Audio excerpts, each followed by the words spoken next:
Hi అండి. ఈరోజు video వచ్చేసి మందారం మొక్క ఇలా ఆకులు మొత్తం ఎల్లో కలర్‌గా మారిపోయి మొక్క కూడా నీరసించి చనిపోతూ ఉంటదండి. ఇలా జరగడానికి కారణాలు ఏంది? మరియు ఎటువంటి ఫర్టిలైజర్స్ తీసుకుంటే ఈ మొక్క ఇలా కాకుండా మళ్ళీ హెల్తీగా తయారవుతుంది అనేసి ఫుల్ వీడియో అయితే స్కిప్ చేయకుండా చూడండి. నేను ఈరోజు చూపిస్తున్న ఫర్టిలైజర్ అయితే నెలకొకసారి తప్పకుండా అన్ని రకాల మొక్కలకి ఇవ్వవలసిన ఫర్టిలైజర్ అనమాట. అంటే ఇది చూపిస్తున్నాను చూడండి నేను. ఇది హెల్తీగా ఉన్న మొక్క. చూడండి ఆకులు ఎంత పచ్చగా ఉన్నాయో. ఇలా ఉంది అంటే ఇది చాలా ఆరోగ్యంగా ఉన్నట్టు.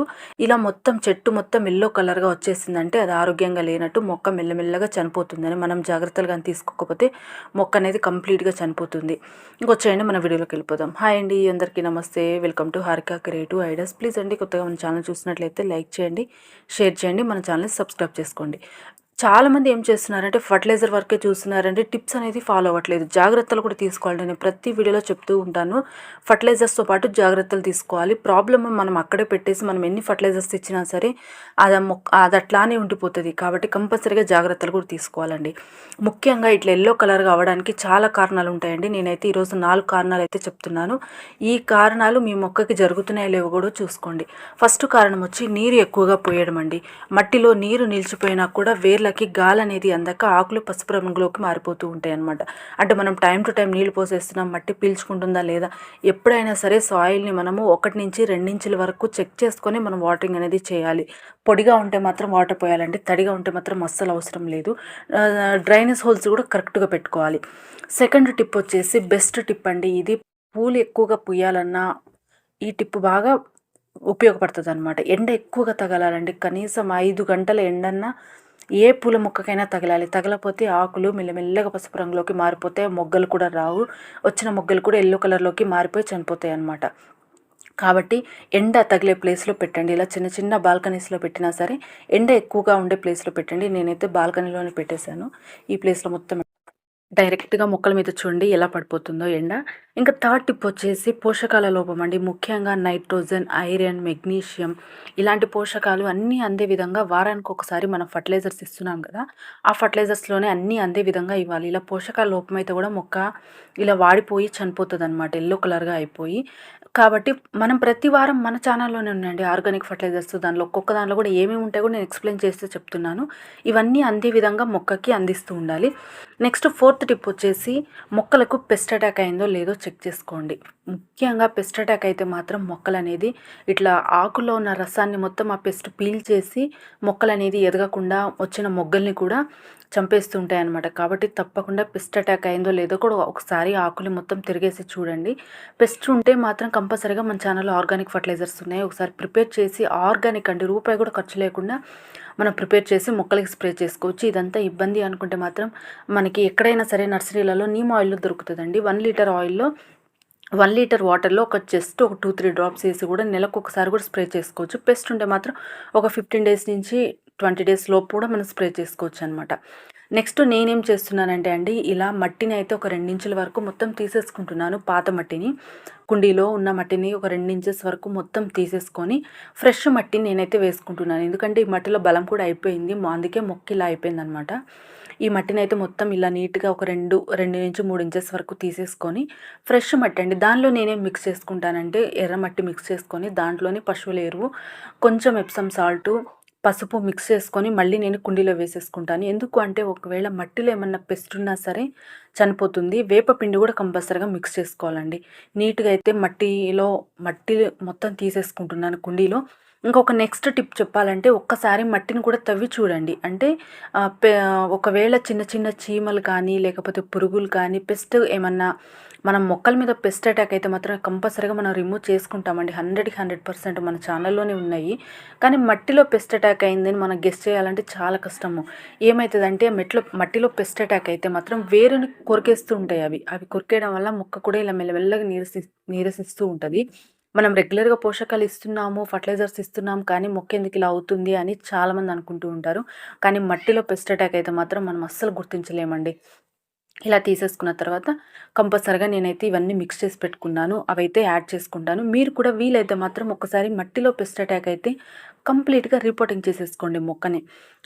ఈ మట్టి వాడకుండా ఫ్రెష్ మట్టిలో రిపోర్టింగ్ చేసుకోండి. చాలా వరకు నాకు కామెంట్స్ ఇదే వస్తున్నాయండి, మట్టిలో చీమలు పోవట్లేదు అంటే మాత్రం కంపల్సరీగా ఆహ్, వేపపిండి కానీ, పసుపు కానీ చల్లుకోండి. నెక్స్ట్ నేను ఇదే ఫర్టిలైజర్స్ నేను మీకు చెప్పిన జాగ్రత్తలన్నీ ఈ మొక్కకు కూడా తీసుకున్నానండి. ఇది కూడా కంప్లీట్‌గా ఇందాక మీకు చూపించిన మొక్కలాగే ఉంది. మొత్తం ఆకులు మొత్తం యెల్లో కలర్ అయిపోయి అసలు మొక్క కూడా నీరసించిపోయింది. మీకు చెప్పిన జాగ్రత్తలు నేనైతే ఒక నెల తీసుకున్నానండి. ఒక నెల అయితే మీరు కంపల్సరీగా ఒక నెల నుంచి 2 నెలలైతే వెయిట్ చేయాల్సొస్తది మనం ఫర్టిలైజర్స్ ఇస్తూ కూడా. అయితే నేను ఇట్లా మెల్లమెల్లగా ఫర్టిలైజర్స్ ఇస్తూ, స్ప్రే చేసుకుంటూ, నీమ్ ఆయిల్ ఇవన్నీ స్ప్రే చేసుకుంటూ ఫర్టిలైజర్స్ ఇస్తూ ఉంటే చాలా వరకు సెట్ అయిపోయింది మొక్క చూడండి.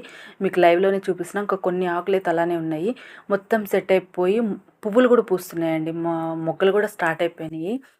మీకు చూడండి ఆ మొగ్గల మీద పెస్ట్ ఉంది. ఈ పెస్ట్ గాని ఉంటే వెంటనే ఇలా చేత్తో తీసేసి పడేసేయండి. లేకపోతే ఆయిల్ అయినా స్ప్రే చేయండి. లేకపోతే పుల్లటి మజ్జిగన్నా స్ప్రే చేయండి. పుల్లటి మజ్జిగ కూడా పెస్ట్ చాలా వరకు కంట్రోల్ అయిపోతుంది. కాబట్టి కంపల్సరీగా ఎప్పటికప్పుడు మనం జాగ్రత్తలు తీసుకుంటూ ఉండాలండి పూల మొక్కల విషయంలో. కొంచెం మనం నెగ్లెక్ట్ చేశామంటే అవనేది చనిపోతూ ఉంటాయి. ఇలా ఉంటే మాత్రం అసలు కొత్త చిగుళ్ళనేవి రావు, మొగ్గలు రావు. చెట్టు కూడా చాలా బలహీనంగా అయిపోతుంది. ఇదైతే ముద్ద పువ్వులు ఎర్రది ముద్ద పువ్వులనమాట. చాలా ఎక్కువగా పువ్వులు పూసేది. కానీ సడన్‌గా ఇట్లా అయిపోతూ వస్తుందనమాట. మెయిన్ వచ్చేసి ఎండ. కంపల్సరీగా అయితే ఎండలో పెట్టేసుకోవాలి. దీంతో పాటు ఫర్టిలైజర్స్ నైట్రోజన్ ఎక్కువ ఉన్న ఫర్టిలైజర్స్ ఇస్తూ ఉండాలండి. వారానికి ఒకసారి ఒక గ్లాస్ వాటర్‌లో కాఫీ పౌడర్ కానీ, టీ పౌడర్ కానీ కలిపి కూడా ఇస్తూ ఉండండి. ఇట్లా ఇవ్వడం వల్ల చాలా చక్కగా సెట్ అయితది. కానీ కంటిన్యూగా మనం ఇస్తూనే ఉండాలండి. వారానికి ఒకసారి ఇస్తూనే ఉండాలి. ఒక్కసారి ఇచ్చి వదిలేసామంటే మాత్రం మొక్క అనేది అలాగే ఉండిపోతది. చాలా వరకు కొమ్మలు కూడా ఎండిపోయినాయి. పెస్ట్ చూడండి ఎలా అటాక్ అయిపోయిందో. పెస్ట్ కూడా నేను చూపిస్తున్నాను. ఆకులు వెనక ఇలా పెస్ట్ అటాక్ అయిందంటే మాత్రం ఆకుల్లో ఉన్న రసాన్ని మొత్తం తీసేసుకుంటాయి. దానివల్ల కూడా మొక్క నీరసించిపోతది. మనం ఏమనుకుంటామంటే ఇయన్నీ గ్రహించకుండానే మొక్క ఇలా అయిపోతుంది అని ఫర్టిలైజర్స్ ఇస్తూ ఉంటాము. కానీ ఇట్లాంటి మన ఫర్టిలైజర్స్ ఇవ్వడం వల్ల కూడా ఇంకా పెస్ట్ అనేది ఇంకా హెల్తీగా తయారవుతుంది. ఈ ఫర్టిలైజర్స్ తీసేసుకొని. ఇంకొచ్చేయండి మనము ఫర్టిలైజర్ చూసేద్దాము. ఇదొచ్చేసి ఆలమండి. అంటే చాలా వరకు పటిక బెల్లము అంటారు కదండీ! పటిక బెల్లం అయితే కాదు. పటిక అంటారు. స్ఫటిక అని కూడా అంటారు. ఇదొచ్చేసి పూజ స్టోర్‌లో లభిస్తుంది. పటిక బెల్లం అయితే అస్సలు అనుకోకండి. అది చక్కెరలా ఉంటది కదా! అదైతే అస్సలు కాదండి. ఇది స్ఫటిక. ఇదొచ్చేసి పూజ స్టోర్‌లో ఉంటది. మరి గుమ్మానికి కూడా కడతారనమాట. అంటే దిష్టి తగలకుండా గుమ్మానికి కట్టుకుంటారు. పూజల్లోకి వాడుకుంటారు. ప్రతి ఒక్క కిరాణా షాప్స్‌లో కూడా ఉంటాయండి. ఇదొచ్చేసి వాటరు ప్యూరిఫై అవ్వడానికి ఉపయోగించేవాళ్ళంట పూర్వకాలంలో. మరియు ఈ మధ్య ఒక కామెంట్ వచ్చిందండి నాకు. ఏం కామెంట్ అంటే నేను ప్రతిరోజు మొక్కలకి బోర్ వాటర్ పోస్తున్నాను. ఏమైనా ప్రాబ్లమ్ ఉంటుందా అని. ప్రతి ఒక్కరూ నేను కూడా బోర్ వాటరే యూజ్ చేస్తానండి నా మొక్కలకి. ఇలా బోర్ వాటర్ యూజ్ చేసేవాళ్ళైతే నెలకొకసారి ఇట్లా ఒక హాఫ్ టీ స్పూను కుండీలో అయితే చల్లేసేయండి. మనకందరికీ నల్ల నీళ్ళు, మున్సిపల్ వాటర్ వేయాలన్నా అవైలబుల్ ఉండదు కదా! ఇలా బోర్ వాటర్ ఉన్నప్పుడు బోర్ వాటర్ హ్యాపీగా ఇచ్చేసుకోండి. నెలకొకసారి ఇది ఇవ్వడం వల్ల ఏందంటే ఒకవేళ ఉప్పు అట్లాంటిది ఏమైనా మట్టిలో ఉన్నా సరే మొత్తం పోతుంది. ఇదైతే చాలా మంచి ఫర్టిలైజర్ అండి. నెలకొకసారి అన్ని మొక్కలకి ఇవ్వాల్సిన ఫర్టిలైజరు. ఒక్క హాఫ్ టీ స్పూన్ మాత్రమే, ఎక్కువ కూడా కాదండి. ఒక్క హాఫ్ టీ స్పూన్ మాత్రమే ఇలా మట్టి మీద చల్లేసి నేనైతే దాని మీద మళ్ళీ మట్టేసుకొని కవర్ చేసుకున్నాను. దీనిలో వాటర్ అయితే పెట్టేసుకున్నానండి. వాటర్‌తో కూడా మనం స్ప్రే చేసుకోవచ్చు. వాటర్‌లో కూడా డైల్యూట్ చేసి మనము మొక్క మీద కూడా స్ప్రే చేసుకోవచ్చు. నెక్స్ట్ వచ్చేసి సరే మట్టి మీద చల్లలేము అనుకునేవాళ్ళు వాటర్‌లో చెప్పాలంటే ఒక మగ్గు వాటర్‌కి ఒక హాఫ్ టీ స్పూన్ మాత్రమే ఈ పటిక ఏసేసుకొని చక్కగా కలిసే విధంగా కలుపుకొని మనం వాటర్‌లో మనం డైరెక్ట్ మొక్కలకి ఇచ్చేసుకోవచ్చు. స్ప్రే పద్ధతిలో కూడా చేసుకోవచ్చండి. అన్ని రకాల మొక్కలకి ఇచ్చేసుకోవచ్చు. పువ్వులు కూడా చాలా చక్కగా పూస్తాయి. ఇది ఇవ్వడం వల్ల లాభాలు ఏందంటే మొక్కలో ఉన్న మట్టిలో ఉన్న పీహెచ్ లెవెల్‌ని బ్యాలెన్స్ చేస్తది. మట్టిని ఎసిడిక్‌గా తయారు చేస్తదనమాట. ఎసిడిక్ సాయిల్ అంటే మన పూల మొక్కలకి చాలా ఇష్టము. కాబట్టి ఈ జాగ్రత్తలైతే కంపల్సరీగా తీసుకోండి. థ్యాంక్ యూ సో మచ్ అండి. ఈ వీడియో మీరు ఇంతవరకు చూసారు అంటే మీకు నచ్చిందని అనుకుంటున్నాను. నచ్చితే మాత్రం కంపల్సరీగా లైక్ చేయండి, షేర్ చేయండి, మన ఛానల్‌ని సబ్స్క్రైబ్ చేసుకోండి.